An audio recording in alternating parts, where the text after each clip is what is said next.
आप देख रहे हैं भारत 24 और मैं हूं आपके साथ शाजिया निसार। वक्त हो चला है दिन की सबसे बड़ी बहस का। अरे भैया, पब्लिक है, ये सब जानती है, भारत की टॉप यूनिवर्सिटी में शामिल जवाहरलाल नेहरू यूनिवर्सिटी यानी कि जेएनयू एक बार फिर से विवादों के केंद्र में आ गई है। दिल्ली का वामपंथी गढ़ माने जाने वाला जेएनयू इस बार अपनी जातिवादी मानसिकता को लेकर के चर्चा में आ गया है, क्योंकि जेएनयू की दीवारों पर पेंट से ऐसा कुछ लिखा गया जिससे जातिवादी नफरत को हवा देने की पूरी कोशिश हुई है। जेएनयू की गिनती देश की दूसरी सबसे शानदार यूनिवर्सिटी के तौर पर होती है। हालांकि यहां पर पनपने वाले विवादों की वजह से भी ये अक्सर सुर्खियों में रहती है। वहीं जिस तरह से जेएनयू की दीवारों पर ब्राह्मण और बनिया वर्ग के लोगों को लेकर के अभद्र टिप्पणी की गई, वो अब सवालों के घेरे में है। इसी मुद्दे पर करेंगे बड़ी बहस।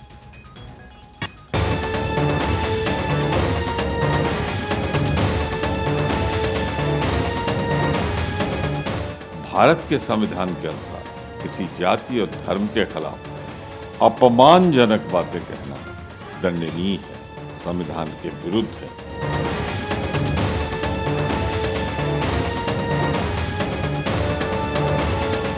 ये किसी साजिश का हिस्सा लगते हैं। ये भारत तोड़ो अभियान का हिस्सा लगते हैं। ऐसी मानसिकता को सख्ती से कुचल देना चाहिए।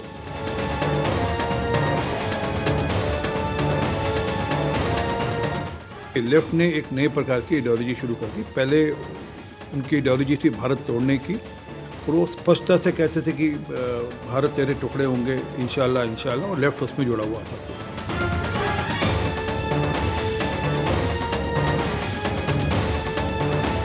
ये सरासर निंदनीय है, और छात्र अगर हैं ये, तो ये और छात्रों को काम करना नहीं चाहिए, क्योंकि हम अपने क्लासरूम में पढ़ाते हैं।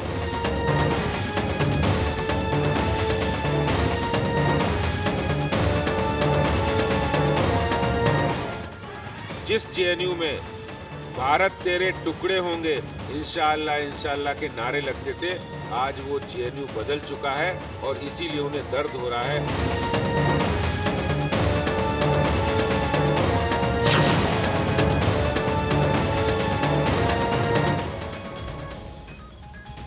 और अब ये विवाद जो है वो तूल पकड़ता जा रहा है। सियासत के गलियारों में भी इसकी चर्चा हो रही है। इसलिए भारत 24 पूछता है कि ब्राह्मण और बनिया को जेएनयू में एंट्री नहीं क्या? जिन्हें आतंकी पसंद वो भगवा पर जंग करेंगे। जेएनयू में भगवा से जिहाद, टुकड़ी गैंग जिंदाबाद। जेएनयू में जातिवाद, कट्टरपंथी सोच आखिर किसकी है? और आखिरी सवाल है कि शिक्षा के मंदिर में ब्राह्मण विरोधी आखिर कौन है? और इसी मुद्दे पर हम चर्चा करेंगे। मेरे साथ तजिंदर पाल सिंह बग्गा रहेंगे, रतन शारदा रहेंगे, संघ विचारक है डॉक्टर भालचंद्र नेता रहेंगे सीपीआई से, कुमार आशुतोष भी एबीवीपी से मेरे साथ जुड़े रहेंगे, विनीत त्यागी मेरे साथ बीजेपी से रहेंगे, और अजय वर्मा रहेंगे कांग्रेस पार्टी से, राहुल लाल भी जुड़े रहेंगे मेरे साथ स्टूडियो से ही, राजनीतिक विश्लेषक है। सभी खास मेहमानों का बहुत बहुत स्वागत करती हूं मैं भारत 24 पर। विनीत त्यागी जी, सबसे पहले मैं आपके पास आऊंगी। आखिर शिक्षा के मंदिर में देश को तोड़ने वाले नारे क्यों? पहला सवाल। शाजिया जी, हम एक लंबे समय से देख रहे हैं कि जेएनयू में एक तबका है वामपंथियों का, जो कि भारत को तोड़ने की निरंतर बात करता है। भारत के अगर सैनिक शहीद हो जाएं बॉर्डर पर, तो उनके जश्न वहाँ पर मनाया जाता है जेएनयू में। और टुकड़े टुकड़े गैंग ने किस तरह से किया था। वहीं पर एक प्रोफेसर हैं वंदना मिश्रा जी, कैसे 2019 में 3 दिन तक उन्हीं वामपंथियों ने उनको अगवा करके कैंपस में रखा था, 3 दिन तक बंदी बना के। तो एक विचारधारा है। और जब से 2014 में मोदी जी की सरकार यहाँ आई है और देश को आगे बढ़ाने का, देश को एकजुट करने का काम हमने किया है, उसके बाद से ये तिलमिला गए हैं, झटपटाहट है इन्हें। तो ये रोज नए कोई तरीके निकालते हैं कि समाज को, देश को कैसे बांट दें। उसी की ठीक है विनीत जी, ये कोशिश करते हैं, लेकिन कौन है ये लोग? ये मैं अजय जी से समझना चाहूंगी। अजय जी, जो पोस्टर्स लगाए गए, जो बातें लिखी गई, वो तो आपने भी पढ़ी होंगी, देखी होंगी। लगातार सभी कहीं चर्चा हो रही है, राजनीतिक गलियारों में भी चर्चा हो रही है, लेकिन कौन है ये लोग और किसके शे पर हो रहा है? शाजिया जी, इसको समझने के लिए थोड़ा सा पीछे चले जाइए आप।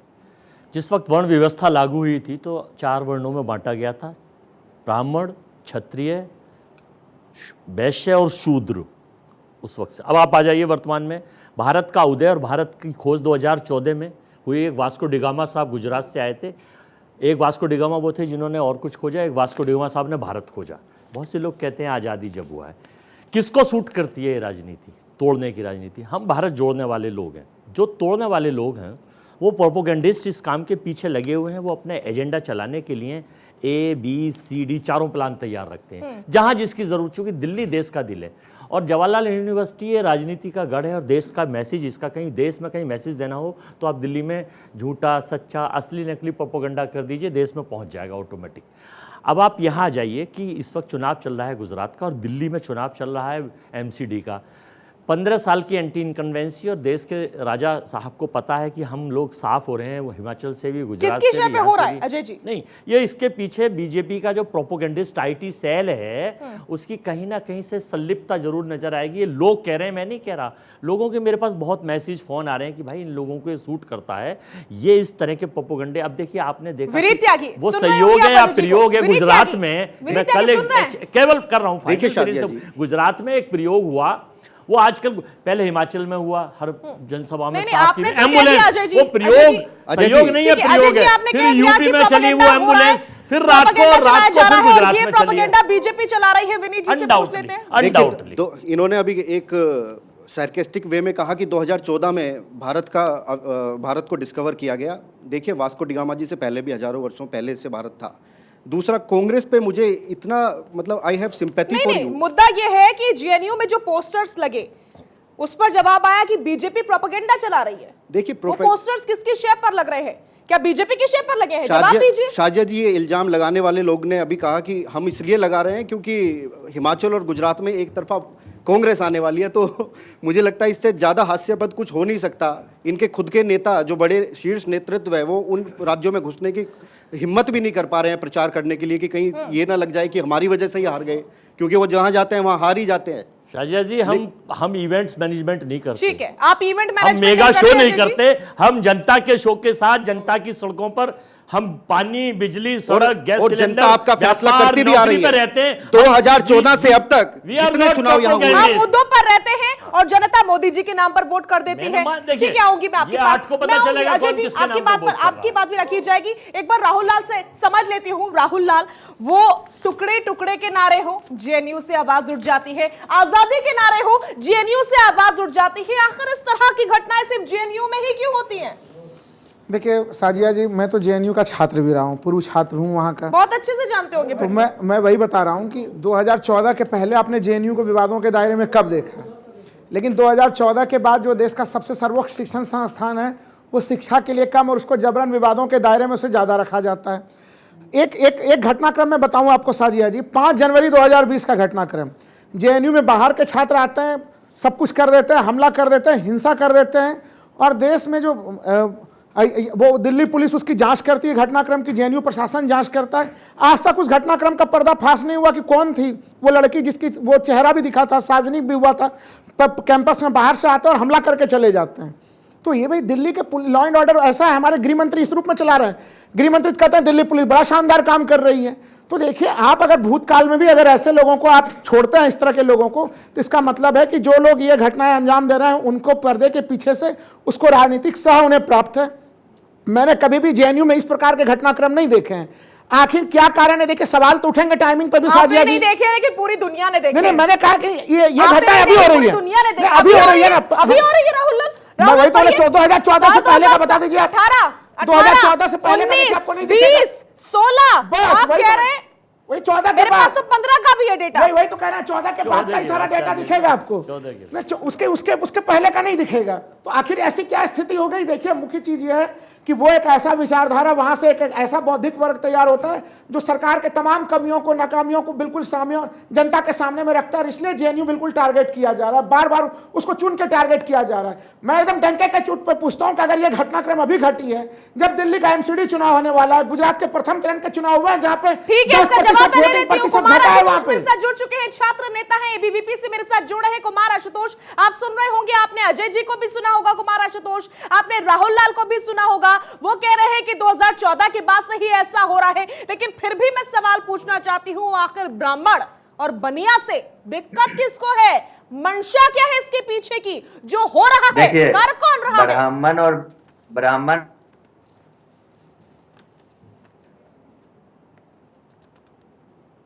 तो कुमार आशुतोष का ऐसा लग रहा है कि नेटवर्क में प्रॉब्लम हो गई। अगर फिर से जुड़ चुके हैं तो जवाब अपना रख सकते हैं कुमार आशुतोष।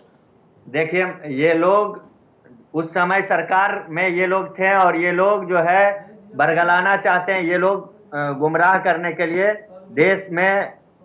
हेलो, आवाज जा रही है मेरी? सुन पा रहे। हाँ, कौन लोग गुमराह ये लोग कर रहे हैं? 2014 के बाद, हाँ, 2014 के बाद घटनाक्रम आ रहा है। तो आप देखिए, कांग्रेस की सरकार थी तो ये लोग चुप थे, और कांग्रेस के बाद इनको जानबूझ करके विवादों में घसीटा जा रहा है वामपंथी छात्रों के द्वारा, क्योंकि वो नैरेटिव अपने अनुसार सेट करना चाहते हैं। कौन है ये लोग? कौन है ये लोग जो इस तरह के बैनर पोस्टर लिख रहे हैं, ये सब बातें? कौन है ये लोग? एक सेकंड राहुल लाल, समझ लीजिए। वामपंथी छात्र, अच्छा आशुतोष जी, कहां से निष्कर्ष छात्र निकला? संगठन, बात पूरी होने दीजिए, बात पूरी होने दीजिए। मैम, वामपंथी छात्र संगठन के लोग, वामपंथी छात्र संगठन के लोग जो हैं जबरन इस प्रकार का वो क्रिएट करना चाहते हैं माहौल कि देश के खिलाफ बातें, घटनाएं उस समय भी होती थी, लेकिन कांग्रेस के काल में दबा दिया जाता था इन वामपंथी, क्योंकि उनके ही शागिर्द हैं। आज उसकी घटनाएं उजागर हो रही है।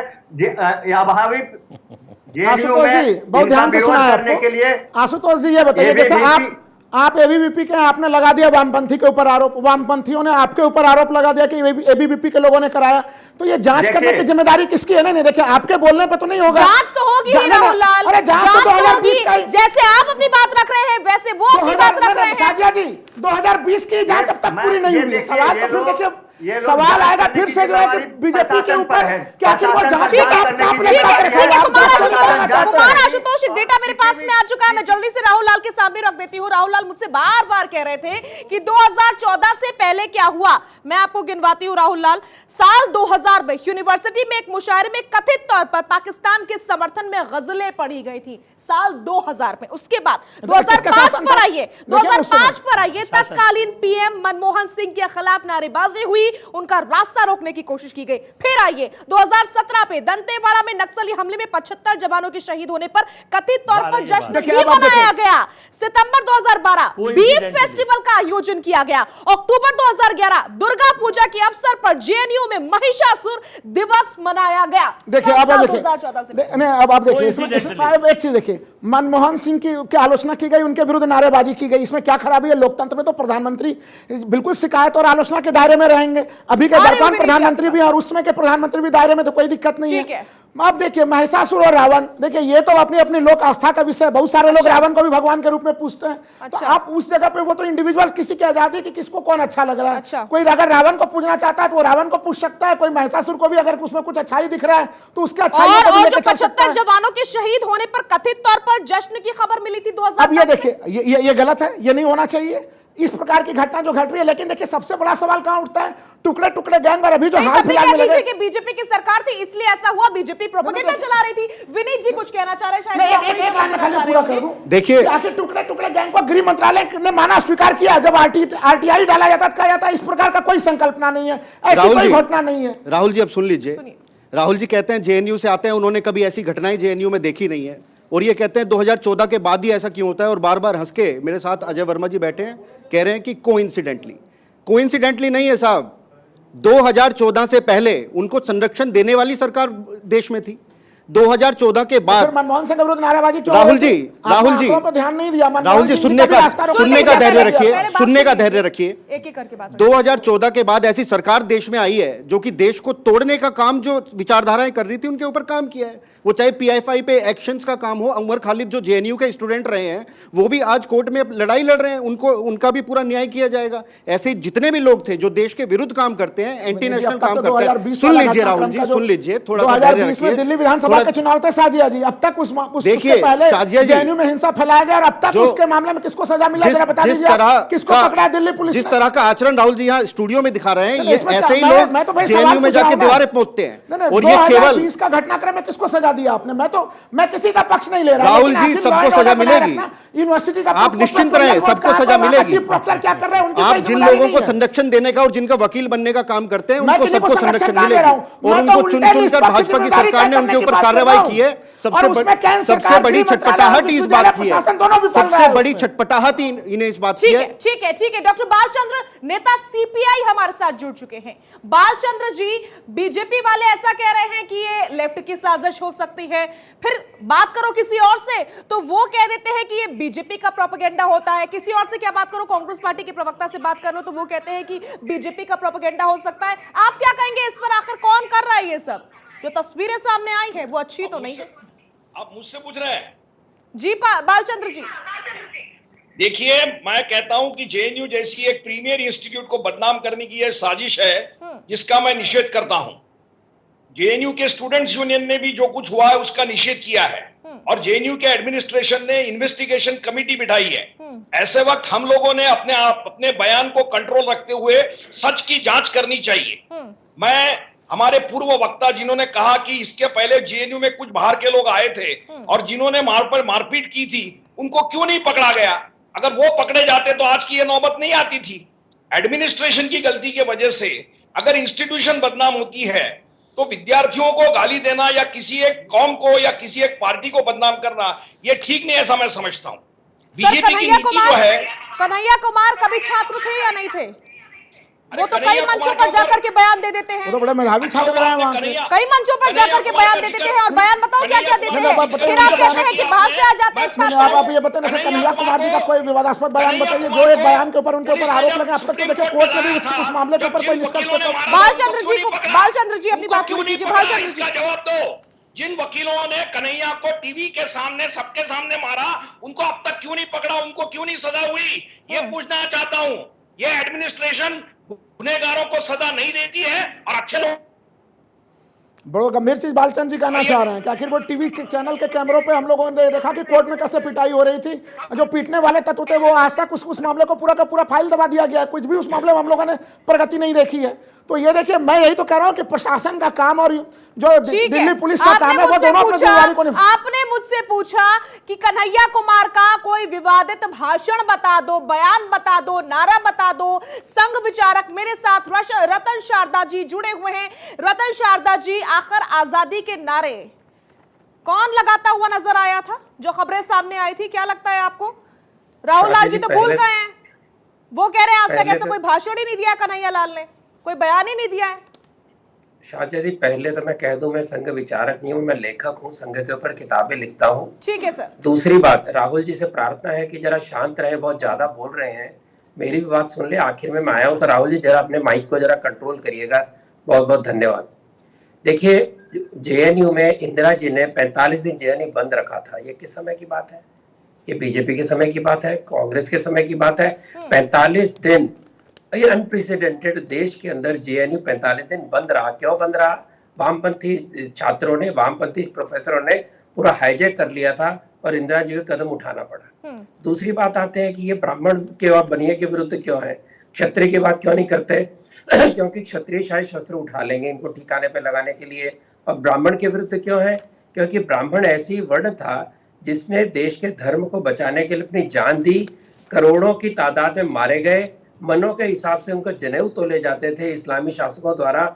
उनका विरोध चर्च ने किया, उनका विरोध ब्रिटेन ने किया, उनका विरोध जिहादियों ने किया। ब्राह्मणों ने जो गलती की, जातिवाद की, उसका परिमार्जन भी ब्राह्मणों ने किया।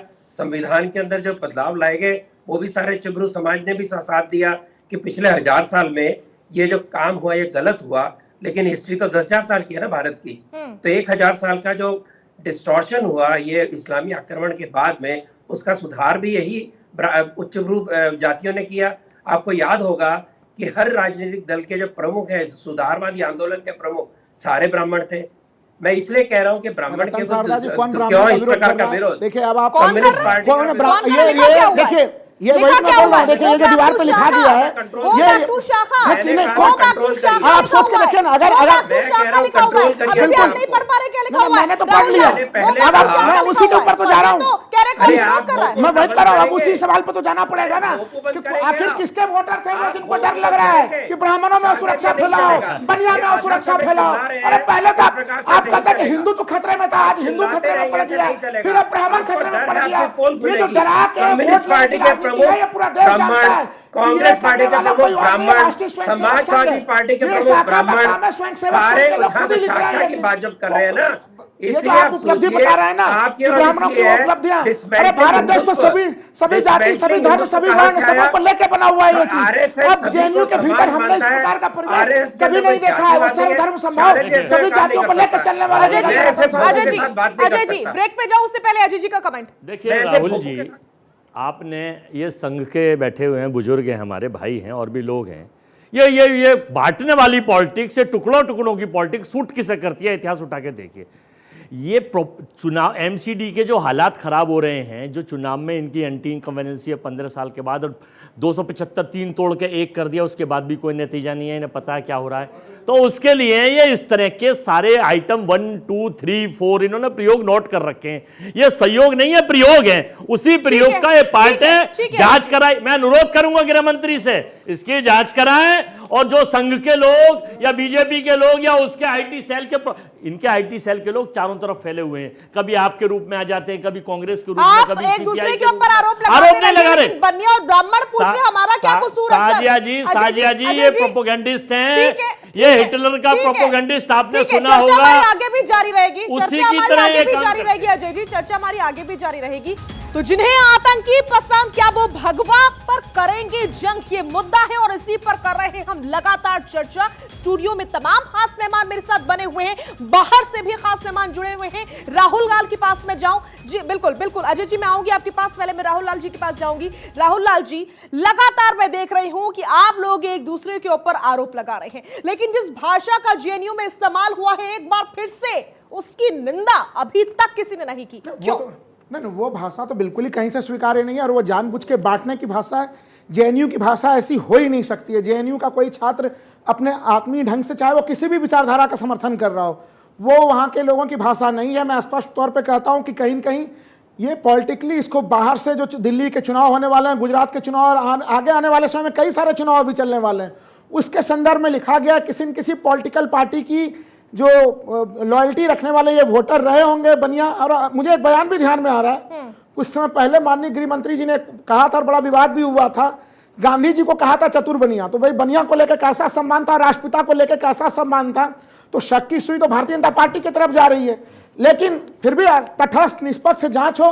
और मैं उन्हीं से, गृह मंत्री जी से मैं अनुरोध करूंगा कि इस मामले की जांच कराइए, नहीं तो फिर सारे शक की सुई आप ही की तरफ जा रहा है। कि आखिर विश्वविद्यालय में देखिए चीफ प्रोक्टर का पद होता है, प्रोक्टोरियल बोर्ड होता है ऐसे मामलों को देखने के लिए, और अगर मामला वहां से भी ना समझे, मैं फिर पूछूंगी अजय जी कि आखिर अगर ये प्रोपेगेंडा है तो ये कौन चला रहा है? शाजिया जी देखिए, मैं थोड़ी सा समय लूंगा, बहुत ज़्यादा तो नहीं, लेकिन आप इन सब, ये क्रोनोलॉजी है, और इस क्रोनोलॉजी और इस प्रोपेगेंडे को समझने के लिए ये लोग ये ना भूलें, इसके लिए थोड़ा सा आपको पीछे जाना होगा।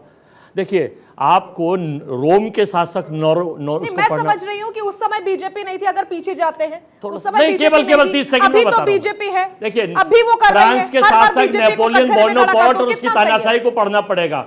रोम के शासक नीरो, उसकी मदर ने अपने हस्बैंड का मर्डर कर दिया सत्ता पाने के लिए, उसको पढ़ना पड़ेगा। इटली के शासक बेनिस मुसोलिन को पढ़ना पड़ेगा, और जर्मन के तानाशाह जो है हिटलर, इनको पढ़ना पड़ेगा। मैं इस देश में, हमारे प्रधानमंत्री तो बहुत शरीफ आदमी हैं, राजा हैं वो। प्रधानमंत्री कहां से आ गए? आ गए ना, आप समझ लीजिए। कैसे आ गए? मैं समझाना चाहता हूं, समझाइए। हर छोटे चुनाव हो, मोहल्ले के चुनाव हो, गली के हो, वार्ड के हो, जिले के हो, शहर के हो, नगर के हो, निगम के हो, राष्ट्र के हो, हर जगह प्रधानमंत्री। सर मैं पूछ रही हूँ कि प्रधानमंत्री कैसे आ गए, मुझे इतना सा समझाइए। अभी आप सुन लीजिए, मंदिर में देश विरोधी नारे लगते हैं, टुकड़े टुकड़े की बात कही जाती है, आजादी के नारे लगा दिए जाते हैं, अभी आप कितनी खूबसूरत चीज, प्रधानमंत्री मोदी अभी मंदिर में जा रहे थे, मंदिर के पुजारी तो किसी पार्टी के नहीं होते,